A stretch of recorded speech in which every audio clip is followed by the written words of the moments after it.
game heavy as well, but that worked well for 100 Thieves in game 2. Yeah, and actually neither team has extremely strong initiation across the board. It's a lot of just generic power picks, but it's going to be a global call out for Rift Herald comes out. But C9 is hanging around. You can evict the jungler. If you get him, it's yours. Smite comes in. Well done. Someday gets the blue buff steal as well. Gotta get out. Yeah. He's gonna get his own chain. Good flash. Jensen's gonna get away from all of it. Root is gonna be enough though. Does Fudge have the damage because these got teammates as well? Blue buff handed off to Jensen. Never.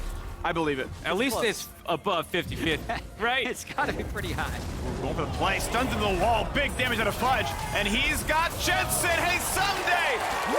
Knock! The duo is here! 24's move, like attack speed is just very valuable. Move speed, very valuable. You can chase people down. If you're winning, Triforce is the better win more item.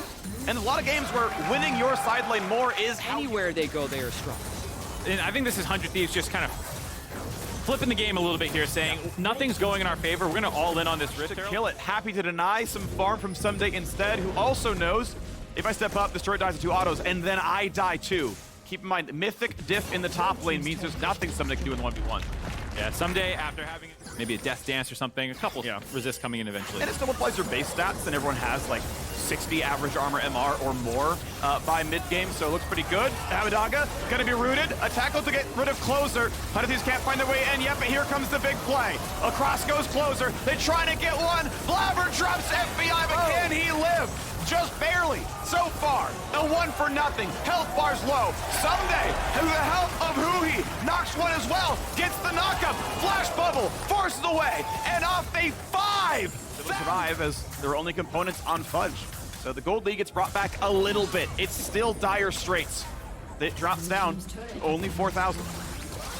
I feel like anytime we talk about But he is back to Mininar, so a timing window where they do not have a full power top laner. 100 Thieves maybe try to use one. Someday jumps the wall. How much space can they buy? Because eventually Fudge will start building this bar back up. It's still like 4,000 gold lead by Cloud9. They should be much stronger. Jensen threatening the flank. 100 Thieves really hoping to land a burst on him. Lucian Nami can actually mark LeBlanc quite well. They do so much burst damage, so it is tricky for Jensen to enter first. Yeah. The rage up a little bit for Fudge now. 5,000 on this Drake. C9, no 2-item spikes. Ulti coming across, not going to get a good target, puts it back on cooldown. Jensen's still waiting for his window towards one-shotting somebody. Closer again, wants to jump the wall. Something going to build some frontline space. 3k health, they got to go for it soon if there's a smite fight. Zoned out by the Zeri, still wants to play for the team fight itself. Jumps over, Jensen now spotted, gonna go for the burn. Will it happen? Eviction! The smite gonna come in. 2-1 on the one side. Does Cloud9 get the team fight now is the question. Fudge, dodge away from the bubble, tackle onto Huhi, and he goes down. Jensen finds his man, and the chase in for more. Gonna go for the chain. That'll catch almost, but not quite. Plus the dragon, plus a kill. Cloud9 come back. Massive win there by Cloud9. Jensen playing the edge of that fight the entire time, and just such a good eviction by Poppy, like you said. Make sure they get that, and then a wall stun right after onto the flashless Nami. So many summoners. Sometimes it makes a difference, so it's, you know, expected value positive. If it's a lull state, yeah, nothing happens, but you never know. And it's going to be ward control back and forth again. Now, control ward in for Cloud9 means this is a dark pit in 100 Thieves. Right with a sweeper, Abadaga's like, anyone there? What do I see? I get a charm, I get a root, I guess I take the damage. Jensen locked up, Jensen running for his life. Able to stay alive, and guess what? Blabber doesn't have ulti for a guess what? 3-man push onto Baron. Yes, indeed. Oh, they're going in for more. Closer's gotta be safe. Has to flash the wall. Does his best. The charm buys a bit more time. But they're TPing for even more. Berserker flashes, ults. Goes for what he can, but minions are blocking the damage. Sidesteps the ulti. Closer's still shot, but they can't stay on him. Jensen has to jump right back out. And we got a bit more going on. Health bar's low. The Closer's clone takes the damage. Berserker can't find the kill. Ulti's timing out strongly. And there is no jungler. There is no smite. It is a guarantee, and it's claimed perfect timing. 880. And a little itchy on the trigger finger. And that's ultimately what got them the Baron, despite the no kills coming through. It's such an interesting game here because 100 Thieves is so clutch in teamfights. You feel like they can always find their way back into a game. But statistically, C9 is just way ahead. We'll see if they close it out, because Baron is still on. Reveler and power play, 2,400 to their lead. They lost the Drake. They got a root on stun, a knockup on a Blabber, and they'll get the first kill. A huge play as Blabber takes an unsafe route through the enemy jungle and is punished for it.